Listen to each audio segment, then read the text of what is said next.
one way of conceptualizing yourself is that you're one speck of dust among 7 billion. And when you conceptualize yourself that way, you might think, well, what difference does it make what I say or do?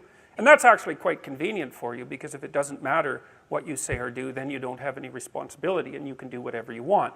The price you pay for that is a bit of nihilism, but if you don't have to shoulder any responsibility, that's a small price to pay. That's the underground motivation for nihilism. But the other way of looking at it, and this is actually the accurate way of looking at it, is that you're in a network. You're a node in a network, and so you can do a little bit of arithmetic very rapidly and just figure out how powerful you are. You know 1,000 people. You're going to know more than that over the course of your life, but let's say 1,000 for the sake of argument for now. They know 1,000 people. That means that you're one person away from 1,000,000 people and 2 persons away from 1,000,000,000 people. And you're the center of that network. And now the way networks work is that information propagates in a networked manner.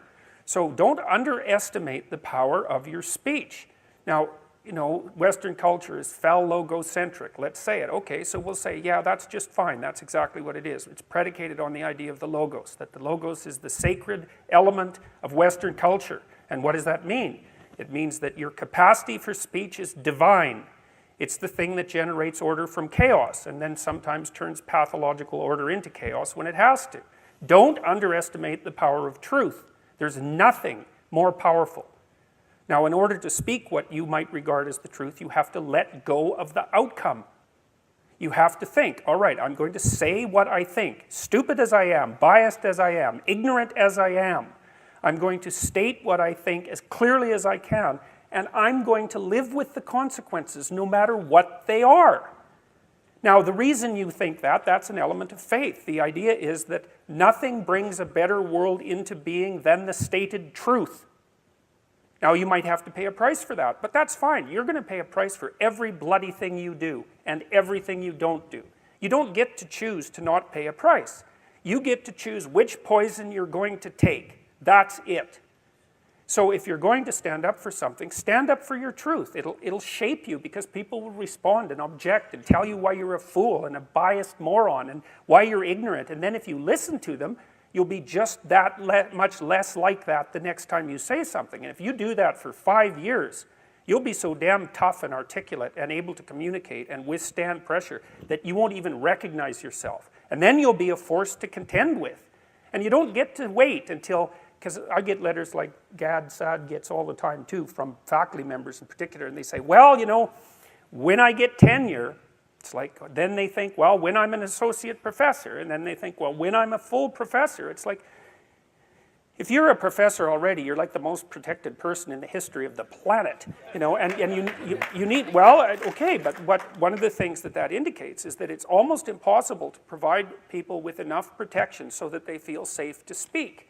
Okay, so we'll address that directly. It is not safe to speak, and it never will be. But the thing you got to keep in mind is that it's even less safe not to speak, right? It's a balance of risks. It's like you want to pay the price for being who you are and stating your mode of being in the world, or do you want to pay the price for being a bloody serf, one that's enslaved him or herself? Well, that's a major price, man. That thing unfolds over decades, and you'll just be a miserable worm at the end of about 20 years of that, right? No self-respect, no power, no ability to voice your opinions, nothing left but resentment because everyone's against you, because of course you've never stood up for yourself. It's like, say what you think carefully, pay attention to your words. The price is, it's a price you want to pay if you are willing to believe that truth is the cornerstone of society, and in the most real sense. If you're willing to take that leap, then tell the truth and see what happens, and nothing better could possibly happen to you. There'll be ups and downs, and there'll be pushback, and there'll be controversy and all of that, but it doesn't matter. The truth is what makes the world, the truth is what redeems the world from hell, and that's the truth. And we saw plenty of hell over the last 100 years, you know, and we haven't learned a bloody thing from it. It's like, wake up, tell the truth, or at least don't lie. That's a start. And you got to understand that's a risk. But I have one more brief thing to say about that. So, you know, I said what I had to say back in September, and I'm sure that I could have done it better, and many people have told me how I could have done it better, although it didn't mean they would actually do it, but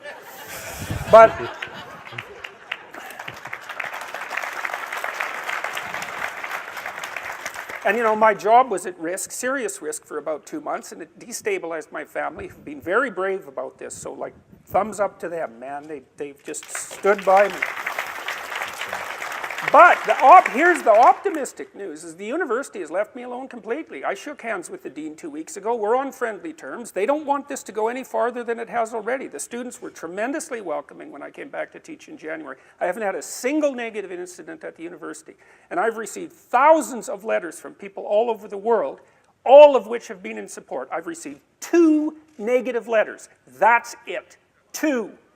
So the people have an inchoate longing to have the sort of thing that we're talking about articulated. And so don't be thinking you're alone. It's just that people can't talk, they're afraid to talk, or they don't know what to say. And those are real problems. So if you're reasonably articulate, like, start talking and sharpen yourself up. I mean, the enemy is a cloud. They're a cloud of gnats. They're only courageous in groups. They're only courageous in mobs. If you stand your ground and don't apologize and articulate things properly, they'll disperse around you like they're not even there. So most of it's illusion. So don't be afraid, but be afraid of the right thing. And the right thing you should be afraid of is not saying what you say, because that's the same as not being. And here you are, suffering away. You might as well be at the same time. At least then there's something to you.